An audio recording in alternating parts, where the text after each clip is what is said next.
We got limited time because the phone didn't work. Yeah, it took 9 minutes for me to get on the show. Sorry to So I interrupt listen to your pod. I always listen to your guys' pod when I'm in the car driving. I always enjoy it. Beltway football. Beltway. I never know the name. They change it every 2 weeks. Yeah, it's an awful name, so you can just call it our pod. It's way better. I'll just say this: I love their pod. I don't love their name. I would maybe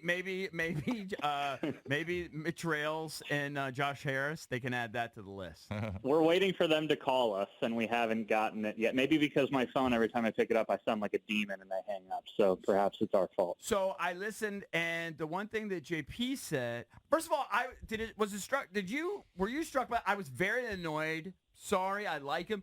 But Aldridge asked the most cupcake question, like, what's it feel like now to only be able to concentrate? I didn't understand that question. Maybe it's just the first day of camp, just being nice. And I didn't understand that. I thought that was the biggest softball in the history of softballs. But I saw that, that I don't know if you were struck by that, but then I saw that JP mentioned yesterday that he thought Ron looked like 10 years younger. Yeah, Ron, before that presser started, there was only like 3 of us in the tent, me, Standig, and Barry Sferluga. And he was like, joking. He was like, he asked somebody how their summer was, and they were like, oh, it was good, but I bet it wasn't as good as your summer, Ron. He's like, yeah, you didn't just have the whole weight of the world lifted off your shoulders and then cursed and like laughed and just was kind of walking back and forth like he was doing a stand-up set. He feels and looks really at ease now. Which is crazy considering the pressure he's under. Right, but I guess that really tells you, like, even though he had to sit up there and pretend like working for Dan was okay and that they were fixing the culture, like, deep down, he knew it was just as bad as everybody else did. So, it's good that he's in a better mood. But you're right. Like, now the real test starts. You got rid of Dan. Dan, I've said this on other shows, has made a habit of making people into human shields, but he himself was a human shield. And now that he's gone, Ron is going to get grilled even more than he has. Jason Wright's going to get grilled. All the front office people are now next in line. So I'm glad that Ron feels relaxed now, but he better not get too comfortable because this is like the last season of his career if he doesn't really surprise people. The other thing that jumped out at me was, and I'm going to try my best not to go up and down with the daily Sam Howell reports. I like them. I want to see them. I want to see the videos you guys take when you're given the 5 minutes to be out there or whatever. I love it. Give me all the Sam Howell content. I'm just going to try to be even keeled about it. Yesterday I heard good reports. What struck me, and I mentioned it earlier, was him saying already, and I know because he puts his work in, that he has a full grasp of the offense. He kind of understands where everybody's supposed to be. I think that's pretty impressive for a second-year guy in a new offense. I'll take him at his word. And that his big concentration, we've heard Ron talk about this before, is kind of syncing up his feet with the receiver routes. I would think that's a basic. That's like quarterbacking 101, but what do I know? Yeah, I think that might have been a function of just the college offense going into the NFL and how big of a change that is. But I've noticed, or this is my thought on Sam, I'm still wondering about the physical abilities, even though it's intriguing with the running and the big arm. But in terms of his intangibles, I think he's passed the Pete Hailey intangibles test. Like, he is very What's serious. on the test?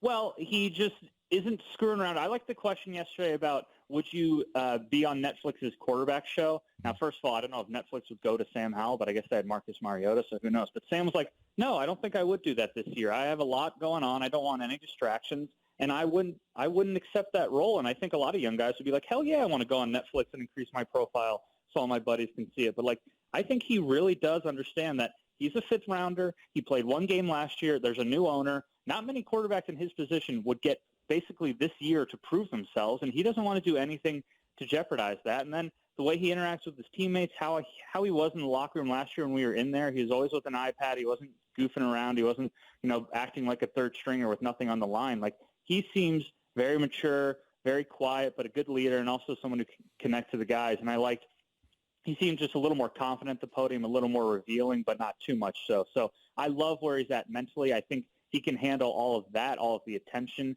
all of the responsibilities, and then it just comes down to not turning the ball over, putting in the right place. I thought yesterday there was a lot of positive reviews, and not to get into the ups and downs, especially after day one. I thought he was a little more erratic than people were saying. I thought he was missing. He was throwing to guys with kind of putting it on the wrong shoulder, which allowed defenders to break it up. But that can be something we get into more as the camp goes on. In terms of his personality, I love it. To be fair, what is Jacoby Brissette like? Brissette may have a complete grasp of the offense too, EB. I know. I'm just saying he's a young guy.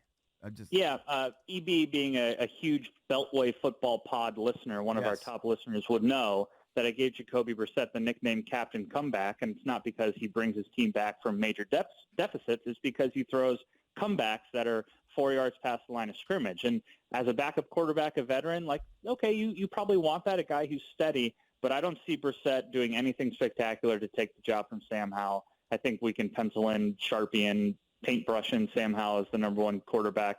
And as long as it doesn't get off to an awful start and Ron doesn't feel pressure and go into self-preservation mode, I think allowing Sam Howell to grow into this role is definitely the best thing for this team to do. When they signed Jacoby, I thought, oh, okay, this is going to be legit competition. People are underestimating him or overestimating Ron's confidence in Sam. But I'm past that point now. Jacoby is a fine backup who played better than Deshaun Watson somehow last year, but he's not truly a threat and doesn't deserve to be a starter out of the gate. The other theme that you guys have been mentioning on the pod and others have talked about is Bieniemy's his role here, how loud he is, how his attention to detail, right? And I want you to touch on this a little bit.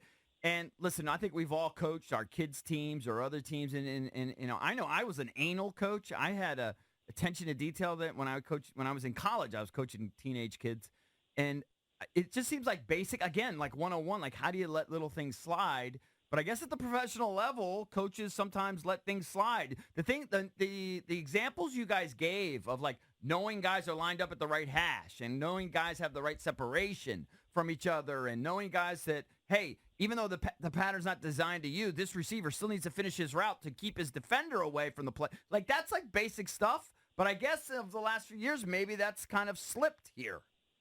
Yeah, they do this drill at the beginning of every single practice, kind of as they're going through warm-ups, where the quarterbacks and the receivers get together and they run like the basic routes of the offense. And during the season last year, and it's been this way under the coaching staff until Bieniemy got here, players would run the routes, but they'd be at slightly different depths. The guy would drop a pass, but there wouldn't be anybody like getting in his face or getting upset, which is fine because it's the beginning of practice. But still, it looked different every time somebody did it, and there'd be some times where us reporters would come away from that drill being like, is this team ready? Like, do they care about practice today? It just looks a little sloppy. And with Bieniemy, that doesn't fly.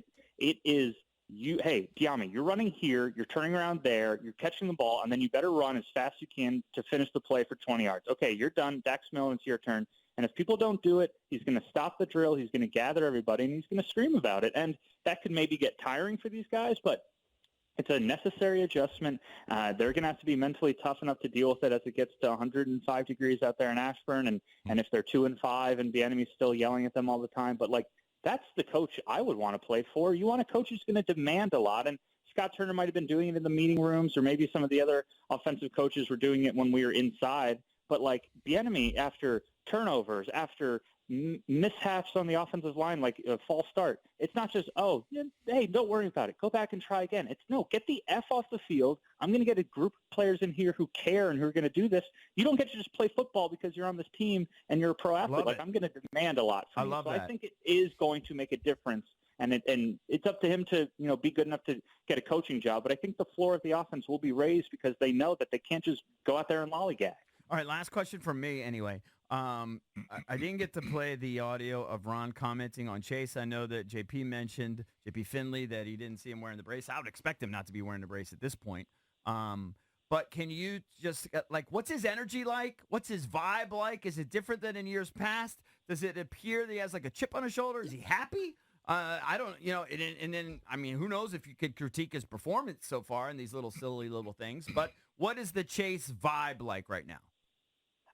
Minimal performance critiques, and also you'll be able to hear from Chase at the podium today. He's scheduled to talk, so that will be a better way to get a feel for his vibe. But Chase is perplexing because, like, when he's actually on the field with his teammates and playing in the games, like, he has a really unique energy. I love watching him bounce up and down on the sidelines. He's always talking to somebody. When he's not on the field, he goes up and talks to Sweat. Then he's talking to Del Rio. Then he's talking to Jeff Scanina, the D-line coach. Then he's over with the quarterbacks talking to Sam Howell. Like, he just seems like a really ideal teammate to play with, but that doesn't necessarily mesh with, like, the missing OTAs and some of the murmurs you hear about his work ethic and his interest level. Like, so he's a tough guy to figure out, but I hope he has the chip on his shoulder because, this is the first time in his football life, I think, that something's gone wrong, that he's been put in a position where people aren't viewing him as this alpha male superstar. And I think it's a very interesting situation. Will he respond like all the great ones do, or will he be a guy who's been a little coddled and told how good he is for 20 years and then just kind of fade away? Like, this is Chase Young's NFL turning point, and I hope he says, all right, Ron Rivera in the front office, you guys doubted me. I'm going to go out. I'm going to make you or somebody else pay me like $20 million next year after I get double-digit sacks. But there's a lot of questions whether he can do that, because is he mature enough with the pass rush? Is he mature enough off the field to dedicate himself? And will he stay healthy? But I still believe in Chase Young's abilities. But where I was after year one to where I am now, I can't believe how differently I view him overall.